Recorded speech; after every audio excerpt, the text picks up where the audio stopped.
Welcome to Cranky's Hot Rods. It's time for part 2 of the LS going back together for this van, or as I like to call it, the part that I don't feel like doing or feel like being filmed doing. I have to take all the parts and pieces that I'm scouring and cleaning and put them on the new engine. At the end of the video, nothing's gonna run, so you can just skip this one. Please just skip it, go to part 3. Although I did solve a mystery, but if you want to know the answer to the mystery, you gotta sit through the music. So, too grouchy? What do you want, a ray of sunshine? Hi, welcome to Hopper's Hot Rods, where we can turn your dream car into a nightmare. I'll give you a ray of sunshine. Cue the thing.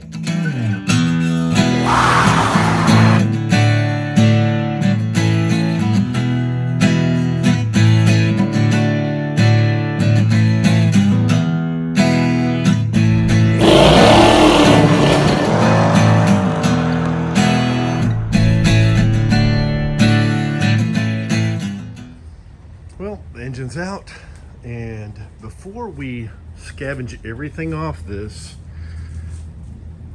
to put it on the new engine, we need to first build the new engine. So let's look at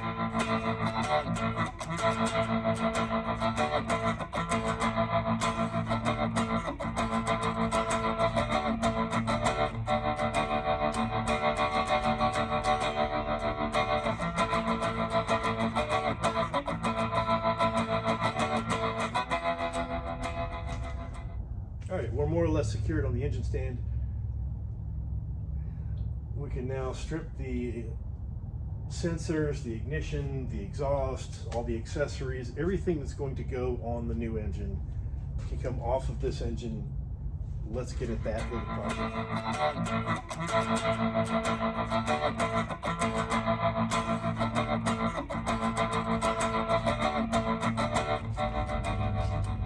Making progress. Now, this is the Holley mid-mount accessory drive, and one of the pretty cool things about it is there are 6 bolts here, and if I remove those, that'll take the water pump, the alternator, the power steering pump, the tensioner, and the AC compressor off all as one unit. And I thought about doing that, but I'm going to take this thing apart and clean it anyway. So just because it's a little heavy and unwieldy, this is a cartridge style pump that you line up these holes with things and you pull that out. So anyway, I thought about it for about 10 seconds and decided I'll just pull this pulley off and clean and make everything nice and, anyway, there we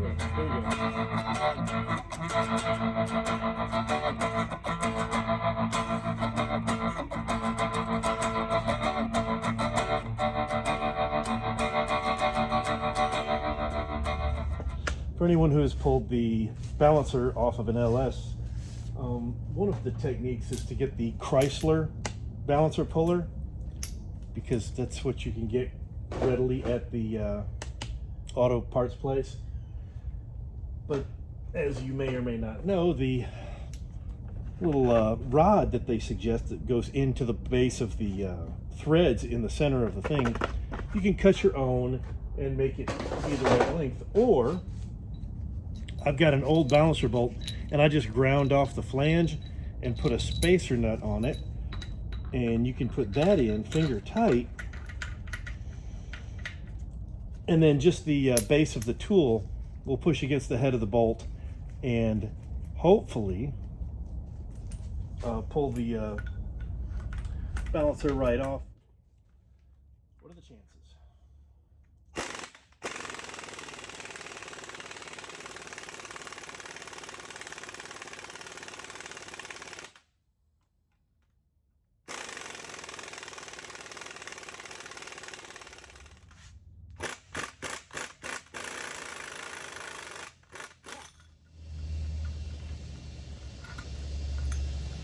And that's it. That's how it comes off, nice and easy. There's our main pulley. This is an old harmonic balancer bolt that I ground off the flange, and then I just use these spacer nuts. So when you put the, it just needs something to push against the crank. This project is about to turn the proverbial corner. Okay, there may not be a proverb that talks about turning the corner. This project is about to turn the figurative corner. The oil pan needs to come off, which you can't really see, but we both know it's full of chocolate milk. These valve covers need to come off. And that's it. Everything else is off the old and will be ready to put on the new, and things start going back together. Up to now, it's been an expansion, and now it's going to be a contraction of all good new parts, all on the new engine. So let's get these off, get them cleaned up, and then we'll dive into the new power plant corner. There's our oil pan, and it is full of milky, chocolate milky looking stuff, but it's not horrible looking. There's no metal shavings or any. It doesn't look the worst I've seen. Now let's take a look under the valve cover, and it's, you know, see, it's predictably milky, but this just doesn't look all that bad. That's the valley cover that's just going to cover the engine up. Here's our valve covers. I sprayed them with some engine degreaser. Our oil pan getting a little work. Our front cover. We're just going to brush them all up, clean them up, and bring them back in. It's a crate motor, meaning all the parts are in a crate. The block just came back from the machine shop. It's honed, checked, cleaned, ready for assembly. I've got the heads over there, I've got the crank over there, and I may film assembling it, but I'm not gonna, this is not an engine building show. It's about putting the engine back in the van. So, well, you've guessed it by now. This is a 6-liter LS, and this is an M295 Melling oil pump. And the installation of the Melling is fairly straightforward. Take the pump out of the box. You will then, this is where the pickup tube will attach. You'll slip it over the oil pump drive until it is flush with the block. We'll put in the bolts finger tight.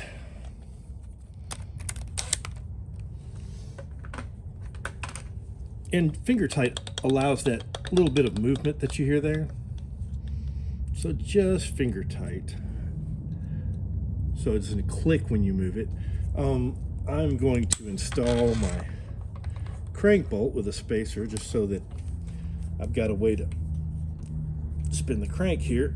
And only need to spin the crank 360 degrees. So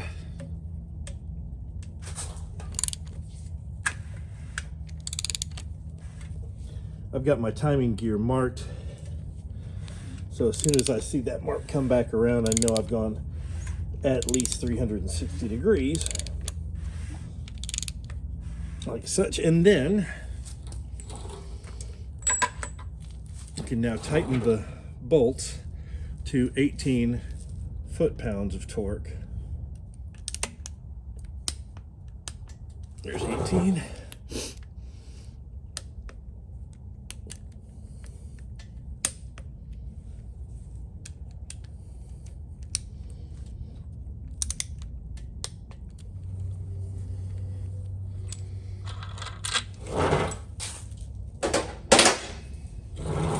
Now we can flip the engine and install our oil pump pickup tube and continue to assemble the engine from there. You always want to make sure this plug is in here too. If you don't, you will have very little oil pressure.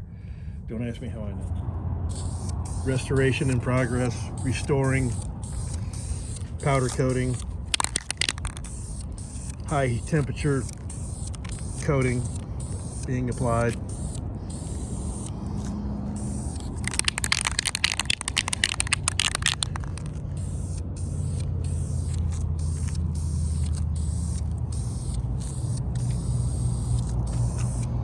Why red? Is it to match the spoiler on the A-Team van? Sure. It's what I had in the cabinet. I had red and silver, and I thought, well, red's cool. You know, the van has had a wonky front suspension. I thought it was this deflated shock possibly, but I've had it at 2 different alignment shops and had them inspect and double check everything. And because all the bushings have been replaced, they're all urethane. Upper and lower ball joints are Moog. All the steering joints are in good condition and fairly new. And the lower A-arms are held in place with these U-bolts. It's a U-bolt that goes around a steel shaft, front and rear. There's one here that holds the back. And then there's one here that, there's one here with a gap right here. I can't believe that hasn't fallen off. It's probably been banging around for a year or so. Anyway, we're gonna take that off. We're gonna inspect the threads, make sure that it'll thread back in, because it might have been moving around. Apparently, it's amazing. I can't believe that that is not fallen apart or caused more damage. But it looks like I might be able to just tighten that thing back up, or tighten it up for the first time. Maybe it never was tightened. Maybe it was just overlooked. I don't know. But holy crap. I mean, that holds the whole lower A-arm in place, you know? Wow. Well, here it is. It looks fine. There's no significant thread damage that I can tell. I think this will be able to be tightened right back up. I mean, it's not all, you know, banged up and messed up looking. I'm going to clean it with some carburetor cleaner, and we'll go ahead and completely clean this area too, so there's not a pebble or something trapped in between. You know, we'll get it nice and clean before we try to draw it up tight. But pretty crazy. Take 22. We got the cross member and suspension sprayed down with some foamy engine bright. We're gonna hit it with some brush and some Dawn and whatever, just to make it a little nicer. Well, today on this old crap box, we're going to install the front seal on the timing cover. I'm not sure if I'm going to include the footage of me smacking myself with the sledgehammer like I did, or bending the seal.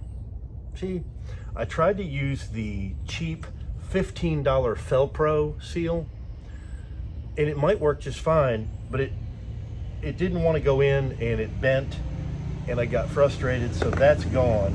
And the $30 seal made by Erling is going in.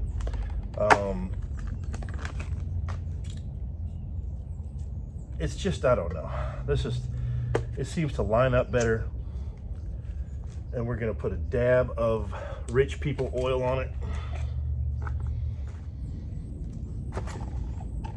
In case you're wondering, this is the part number for that seal. I don't know that you ever look at that. I don't know that anybody would ever look at that, but that's what I'm using.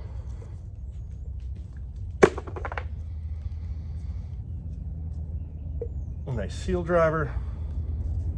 And careful not to smack myself too hard on the hand again. And you can just totally feel when it's all the way in. It's just, you know, flush with the thing here. Now we'll put just another little dibby dab of oil, although I'm sure everything's going to be extra lubricated. But we'll just smear a little oil in here just so we don't forget. And that's our timing cover seal, nice and flush mounted, all ready to go on there. Okay, on to the next.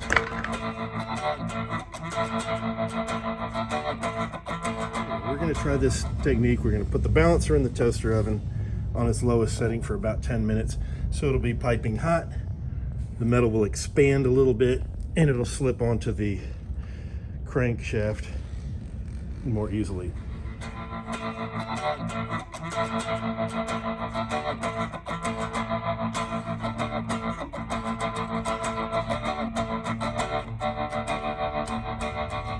another 5 minutes, another snag. When I went to put the oil pan on, there was interference between this inside tray and the pickup tube. So I smeared it with a Sharpie and put it on and off and on and off until I could see the, I don't know what you'd call a witness mark. I could see where the Sharpie was scratched off right here. So I could see what part of this tray was interfered.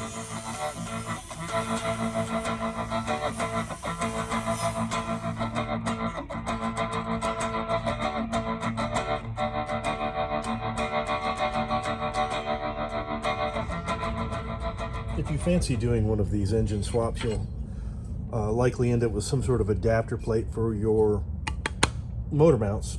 This is upside down, but the engine's upside down.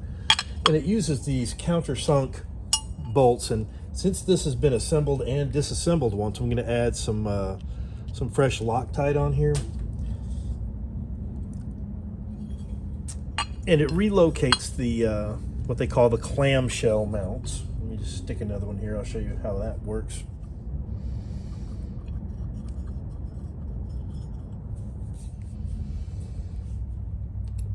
And it relocates the, it actually gives you a couple of options for locations for your clamshell type mounts.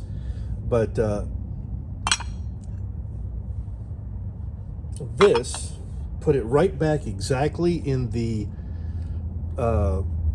stock location for the transmission bell housing using these front bolts. So that's what I'm going to reuse because that's what worked.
Let's give the intake manifold a bubble bath. Just hot water and Dawn, and I'll use a scrub brush and go through the intake runners real quick. See how that comes out. A quick bath, a quick rinse, nice and clean.